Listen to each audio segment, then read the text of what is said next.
Bab 89 Great Qin Nation. Provinsi Dongming. Prefektur Sisui. Kota Air Putih. Dalam sebuah losmen, kamu telah mendengar sesuatu yang besar terjadi di Prefektur Hunluo, di Kabupaten Qizi. Di lantai 2, seorang kultivator mengenakan jubah kasar sedang mengobrol dengan 4 temannya, yang semuanya berkumpul di sekitarnya.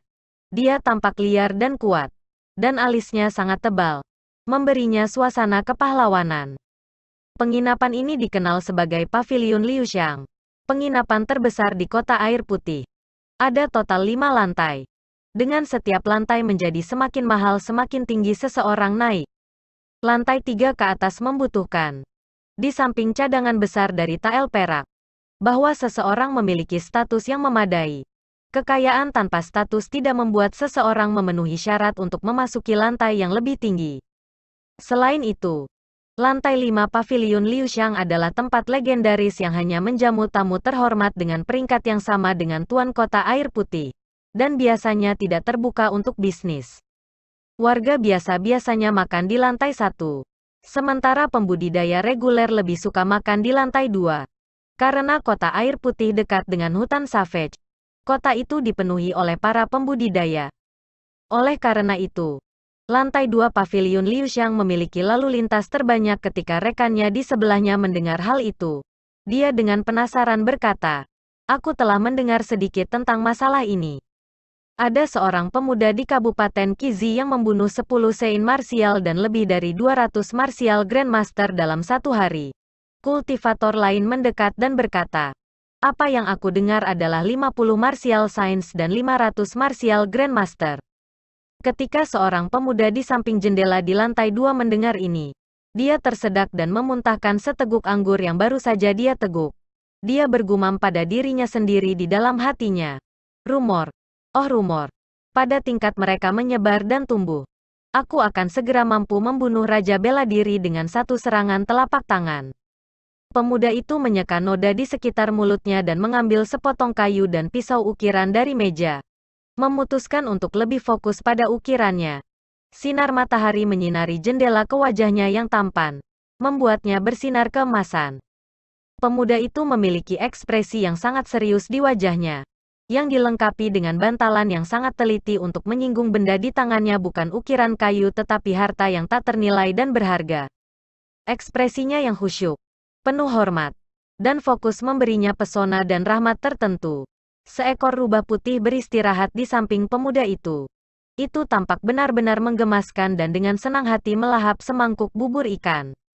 Tak lama, semangkuk bubur ikan sudah kosong. Hati-hati naik ke atas meja dan menjilat mangkuk porselen kosong. Menepuk lengan kanan pemuda dengan kaki kanannya. Pemuda itu menghentikan apa yang dia lakukan dan menatap Spirit Fox. Dia menemukan bahwa itu menatapnya dengan cara yang menyedihkan, dengan mata bundar besar yang berkabut. Cakar lainnya jelas menunjuk ke mangkuk porselen kosong. Ketika pemuda itu melihat ini, dia tersenyum tipis. Xiao Bai, kamu benar-benar rakus. Pelayan, sajikan aku semangkuk bubur ikan. Dan beri aku yang besar. Teriak pemuda itu keras, menempatkan pesanan. Tak lama kemudian, pelayan itu berlari membawa semangkuk besar bubur. Meskipun dia bergerak cepat, tangan dan kakinya sangat stabil.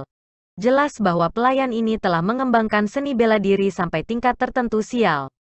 Bubur ditempatkan secara stabil di atas meja tanpa setetes pun tumpah. Pelayan itu tersenyum dan berkata, "Bubur ikan, seperti yang diperintahkan. Jika Pak memiliki permintaan lain, beritahu kami." Pemuda itu melambaikan tangannya dan melemparkan sebuah batang logam perak sebagai ujungnya. Pelayan dengan gembira menerimanya dan dengan cepat pergi setelah mengucapkan terima kasih. Ketika Spirit Fox melihat hidangan bubur ikan yang baru, ekspresinya yang menyedihkan segera menghilang. Benar-benar lupa tentang keberadaan pemuda itu saat ia bergegas ke bubur ikan dengan ekspresi gembira di moncongnya. Pemuda itu menegurnya dengan main-main. Ketika ada makanan, kamu segera melupakan tuanmu. Setelah mengatakan itu, dia tidak memikirkannya lagi dan terus fokus pada ukiran potongan kayu di tangannya. Pemuda ini adalah Xiao Chen dari Mohe City dari rumor. Setelah dia meninggalkan Xiao Clan, Tujuan terdekatnya adalah Heavenly Saber Pavilion. Berusaha memasuki barisan mereka dengan harapan menemukan cara untuk membangunkan Ao Jiao, yang saat ini tertidur di dalam Lunar Shadow Saber. Namun, setelah dia pergi, dia merasakan betapa besarnya dunia ini.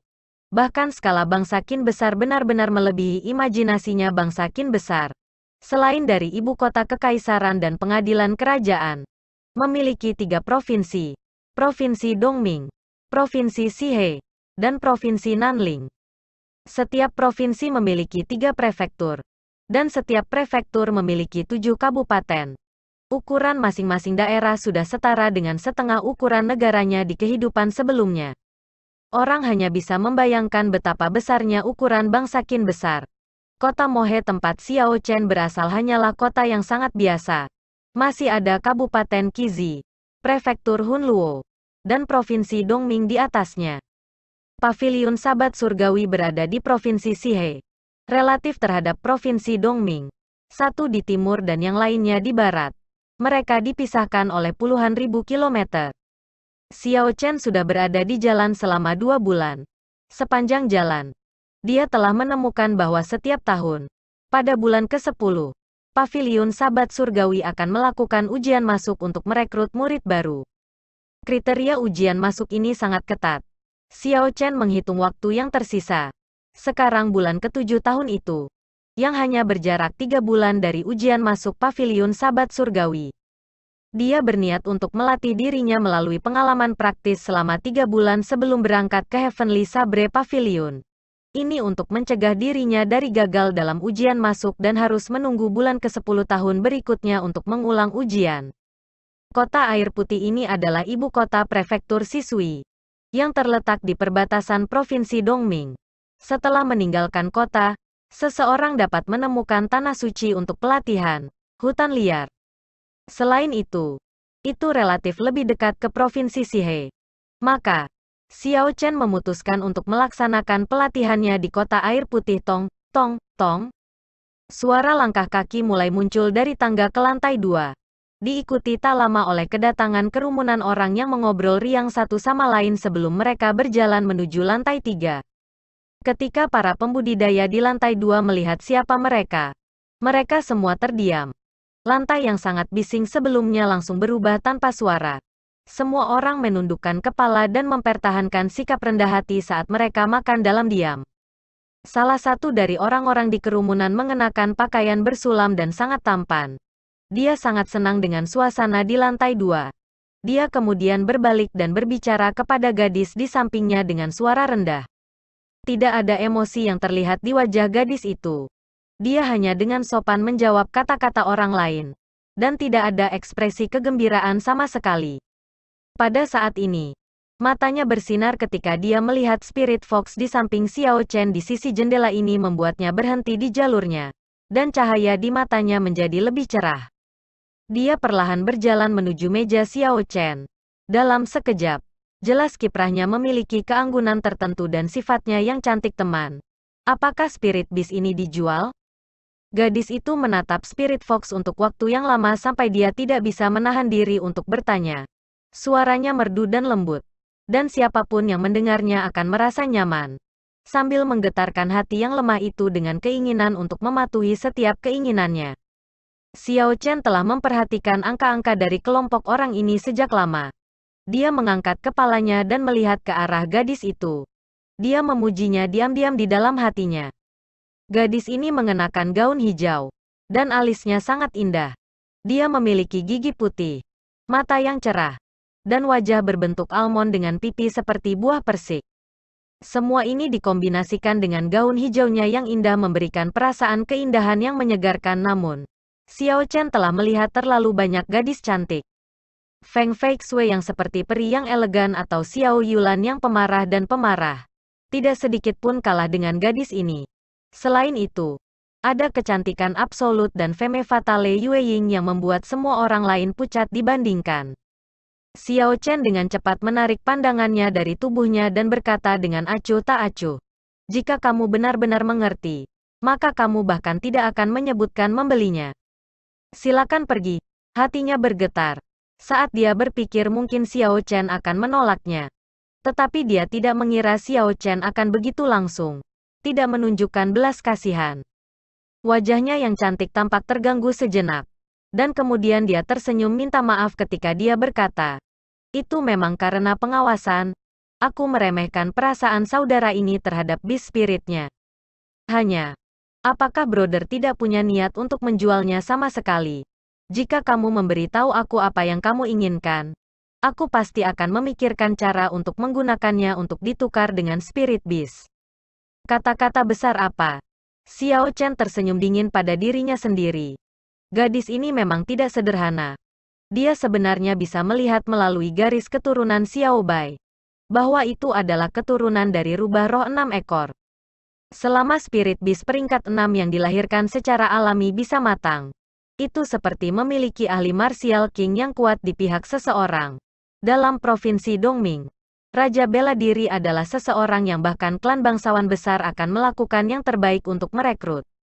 Itu bahkan sampai pada titik di mana, bagi sebagian orang, jumlah Raja Bela Diri yang dimiliki klan di bawah panji mereka mewakili kekuatan klan itu. Xiao Chen menebak dalam hatinya bahwa dia mungkin jelas tentang bagaimana dia hanya murid bela diri kelas superior dan berpikir bahwa Xiao Chen telah memperoleh Spirit Fox secara kebetulan dan karena itu tidak menyadari nilainya.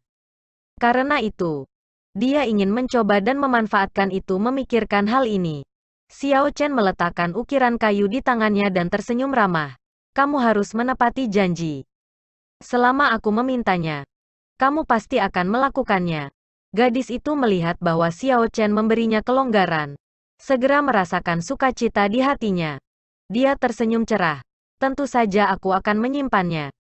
Selama kamu memintanya, aku pasti akan melakukannya." Kata-katanya sangat agung.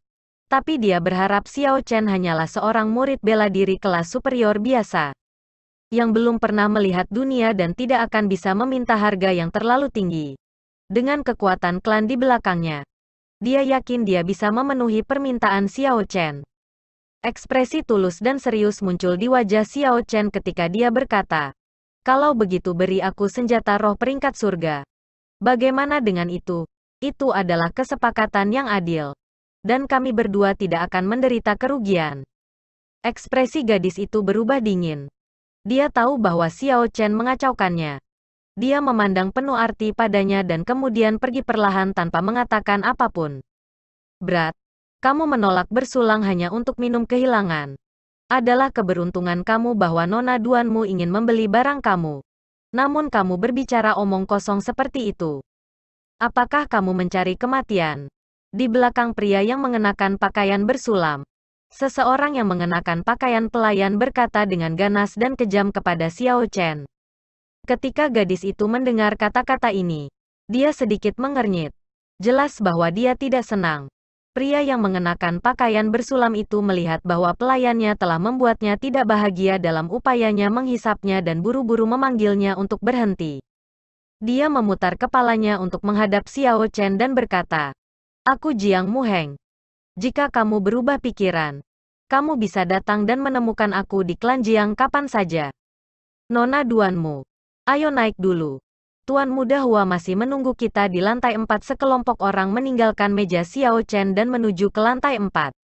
Xiao Chen mengulurkan rasa spiritualnya dan perlahan-lahan mengikuti kelompok orang ini kembali dan periksa latar belakang bocah itu.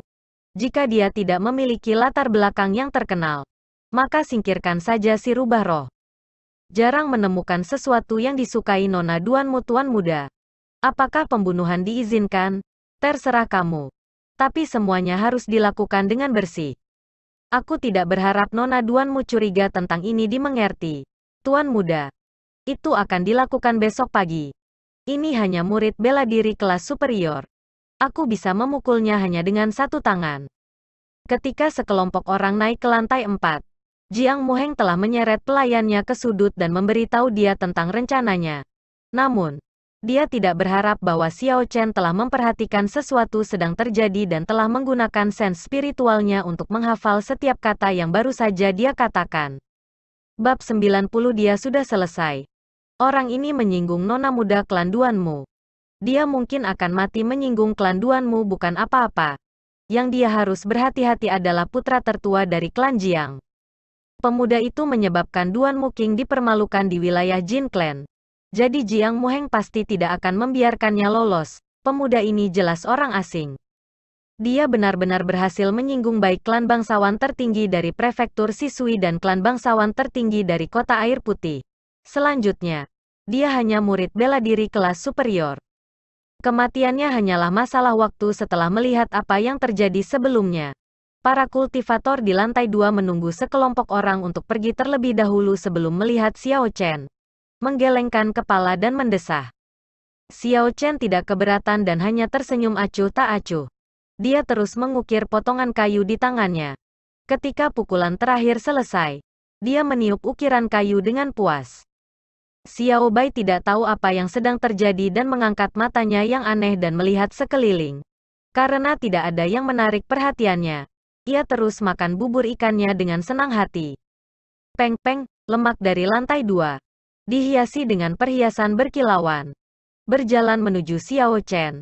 Ada suara ledakan keras saat dia menginjak lantai. Membuat semua orang bertanya-tanya apakah dia akan membuat lubang di dalamnya. Dia berseri-seri cerah saat dia berjalan. Dan mata mungilnya berkurang menjadi celah yang lebih kecil dan melengkung.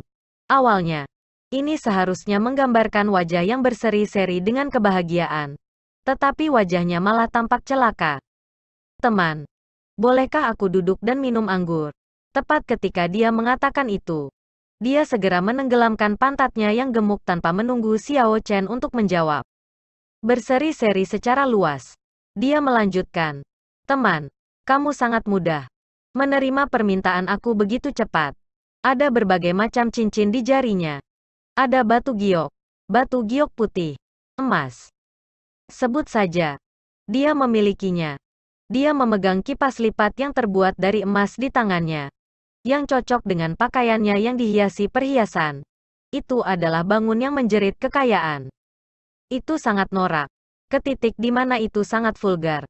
Xiao Chen mengambil gelas anggurnya dan menyesapnya dengan ringan. Dia tidak keberatan dengan gangguan dan tersenyum. Apakah kamu di sini untuk membeli Spirit Fox ini juga? Dengan suara sua, lemak itu membuka kipas lipat emasnya dan mulai mengipasi dirinya sendiri. Berakting berbudaya dan elegan. Sayangnya, dengan bangunnya, itu tampak sangat aneh. Jika Feng Feixue, yang menggunakan kipas lipat juga, melihat lemak ini, akankah dia memukulnya sampai mati dengan telapak tangan? Memikirkan ini, Xiao Chen tidak bisa menahan senyum. Lemak mengipasi dirinya dengan penuh semangat untuk sementara waktu. Seolah-olah untuk menunjukkan suasana tertentu sebelum dengan tenang menjawab pertanyaan Xiao Chen. Aku tidak sebodoh itu. Meskipun gadis dari klan Duanmu itu bisa melihat garis keturunan dari Beast Spirit ini, dia tidak dapat melihat bahwa Beast Spirit ini telah membuat kontrak darah. Selama kamu tidak mati, bahkan jika seseorang membeli Spirit Beast, itu akan kembali dengan sendirinya. Siapapun yang membelinya itu bodoh. Xiao Chen heran. Lemak ini memiliki wawasan besar.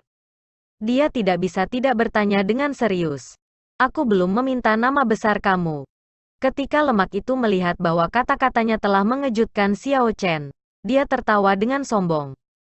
Lemak di wajahnya bergetar. Ketika Xiao Chen melihat ini, dia terkejut. Takut bahwa 2 potong daging ini akan jatuh. Haha, nama keluargaku adalah Jin dan namaku Dabao. Apa yang kamu pikirkan? Kedengarannya mendominasi. Bukan, ayah aku memberi aku nama Jinda. Tetapi aku merasa itu terlalu biasa jadi aku menambahkan kata Bao. Xiao Chen mulai berkeringat deras di hatinya. Jinda. Jinda Bao. Mereka memang ayah dan anak. Xiao Chen tertawa ragu. Haha. Kakak Jin. Namamu memang mendominasi. Jinda Bao sangat puas dengan perilaku Xiao Chen. Tersenyum ketika berkata. Saudaraku. Berhentilah bercanda. Beri aku namamu juga. Saat aku bertemu dengan kamu, aku merasa bahwa kami sangat mirip. Xiao Chen.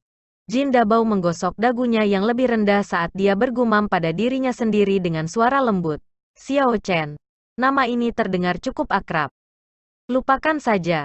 Kepalaku sakit memikirkannya. Kakak Xiao. Sejujurnya, Aku cukup tertarik dengan ukiran kayu di tanganmu. Aku ingin tahu apakah kamu mengizinkan aku memeriksanya.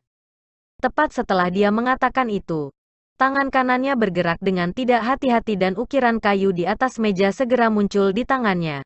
Xiao Chen heran sekali lagi. Dan dia dengan hati-hati meninjau gerakan Jin Dabao sebelumnya dalam benaknya.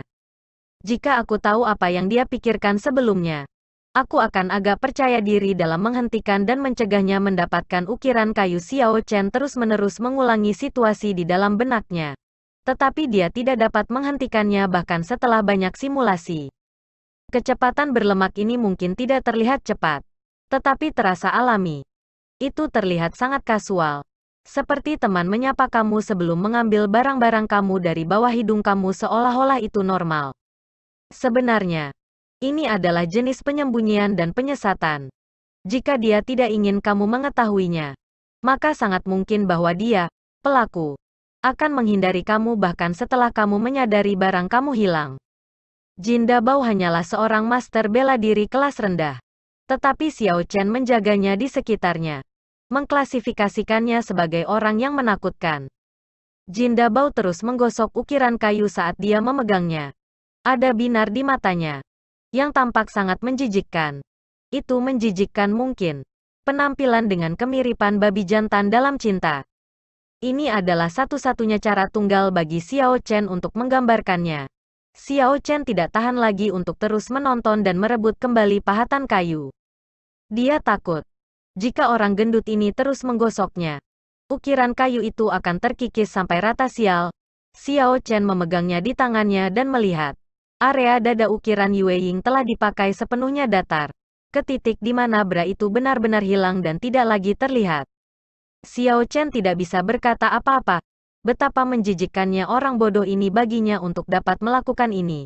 Melihat Xiao Chen kehilangan kendali atas dirinya, Jin Dabao bahkan tidak menunjukkan sedikit pun rasa malu ketika dia tertawa 2 kali sebelum memandang Xiao Chen dengan kasar. Betapa tak terduga. Jadi saudara Xiao sebenarnya memiliki minat yang sama. Memikirkan kamu sebenarnya mampu membuat ukiran Dewi yang begitu realistis dalam hatiku. Dan yang tampaknya bahkan lebih realistis daripada orang yang sebenarnya saat itu. Apakah kamu menjual ukiran kayu ini? Tunggu, itu tidak akan terjadi. Mengukir yang baru untuk aku.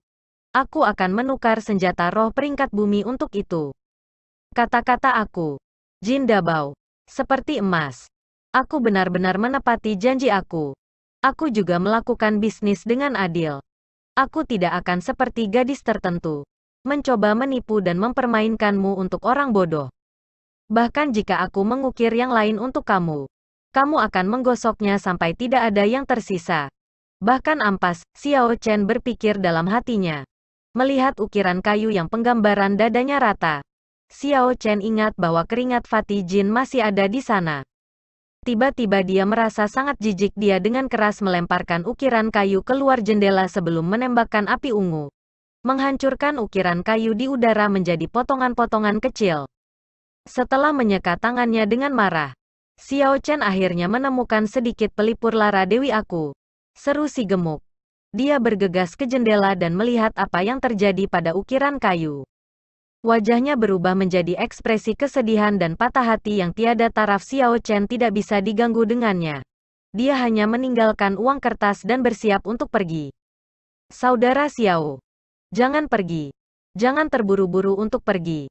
Meskipun telah berdiri di dekat jendela sebelumnya, Jin Dabao tiba-tiba tiba di depan Xiao Chen dalam sekejap. Wajahnya diliputi senyuman saat dia dengan erat memegangi Xiao Chen. Xiao Chen ingin mengesampingkan tangannya. Tetapi dia menemukan bahwa orang ini tidak hanya berat dalam arti biasa. Dalam situasi seperti ini di mana Xiao Chen tidak menggunakan esensnya, dia benar-benar tidak dapat memindahkan Jin Dabao sama sekali. Xiao Chen yang tak berdaya hanya bisa berhenti melawan.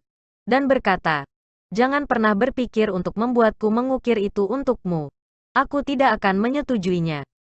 Jin Dabao berseri-seri saat berkata, tidak apa-apa, tidak apa-apa. Bahkan jika pembicaraan bisnis gagal, kita masih bisa berteman.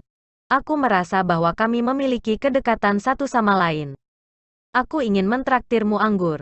Tidak apa-apa, Ayo pergi ke lantai 4 perlakukanku.